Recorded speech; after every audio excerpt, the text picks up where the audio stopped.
Assalamualaikum warahmatullahi wabarakatuh. Perkenalkan, nama saya Aldi Dermawan dengan NIM 7012300026. Sebelumnya, terima kasih kepada Bapak Heru Kurniawan MKOM selaku dosen pengampu pada mata kuliah Interaksi Manusia dan Komputer. Di sini saya akan menjelaskan tujuan, manfaat mempelajari interaksi manusia dan komputer, serta definisi dan perkembangan interaksi manusia dan komputer.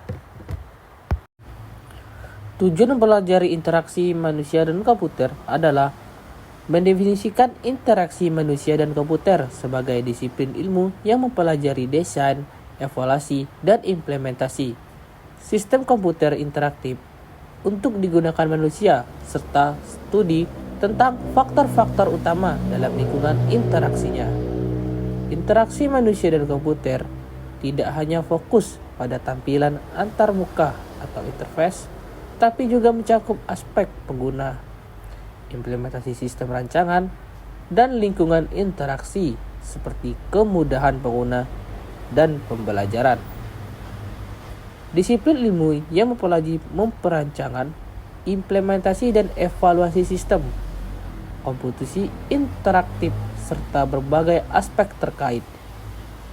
Fokus utama interaksi manusia dan komputer adalah pada integrasi antara manusia sebagai pengguna dengan mesin adalah sebagai komputer, baik secara individu maupun kelompok. Mesin ini dapat berupa mainframe, workstation, dan komputer pribadi. Teknik antarmuka komputer ini juga diterapkan pada perangkat terpadu lainnya. Dari berbagai definisi, interaksi manusia komputer atau IMK atau juga Human Computer Interaction atau HCI adalah bidang multidisiplin yang berfokus pada desain teknologi komputer dan interaksinya dengan manusia. Interaksi manusia dan komputer kini mencakup hampir semua bentuk desain teknologi informasi. Sedangkan definisi dari interaksi manusia dan komputer adalah interaksi adalah komunikasi antara dua atau lebih objek yang saling mempengaruhi.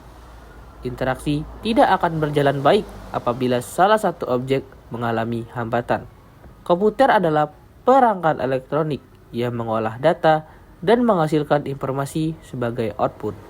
Fungsi utama sistem komputer adalah mengeksekusi program melalui CPU. Tujuan utama dari interaksi manusia dan komputer meliputi 1. Menciptakan sistem yang usable, dapat digunakan, useful, bermanfaat, dan user-friendly, mudah digunakan.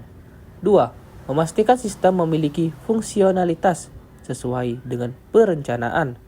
3. Memberikan tingkat keamanan data yang baik. 4.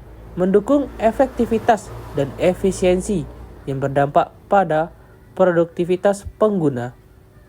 5. Mempermudah manusia dalam mengoperasikan komputer dan memperoleh umpan balik yang relevan. IMK adalah proses hubungan timbal balik antara manusia aktif dan komputer pasif. Komponen utama model interaksi mencakup manusia sebagai pengguna memproses dan mengirimkan perintah ke komputer baik secara individu maupun kelompok. Mesin sebagai sistem adalah teknologi komputer yang menerima, memproses, dan menghasilkan output. Dan terakhir, interaksi mempengaruhi manusia dari sudut pandang kemanusiaan dan sosial. Perkembangan interaksi manusia dan komputer. Sejarah IMK dimulai pada abad ke-18 dan perkembangan pesat pada tahun 1940-an.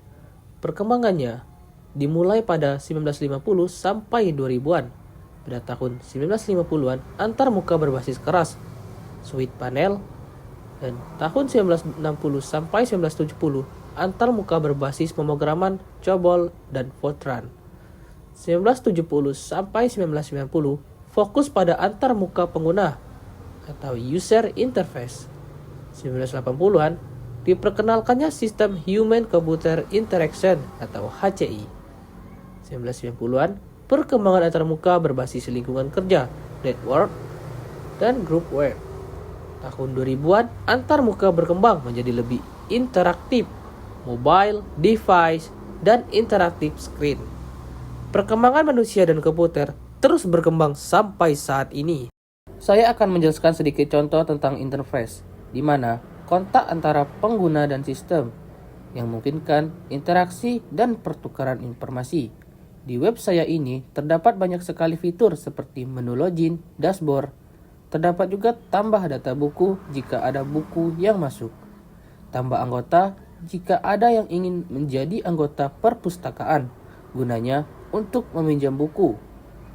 Sirkulasi yang sedang berjalan, di mana jika ada yang minjam buku, maka kita harus memasukkan dan menginput datanya.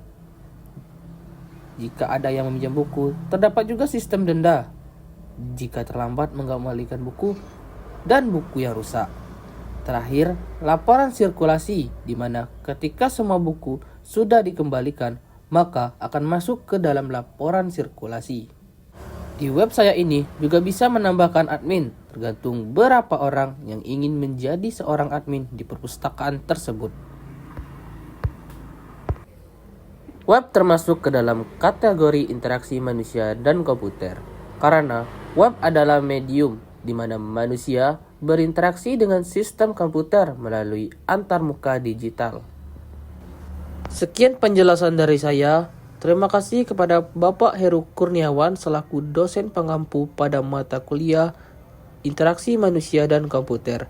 Jika ada kesalahan, saya mohon maaf, dan salah kata saya akhiri. Wassalamualaikum warahmatullahi wabarakatuh.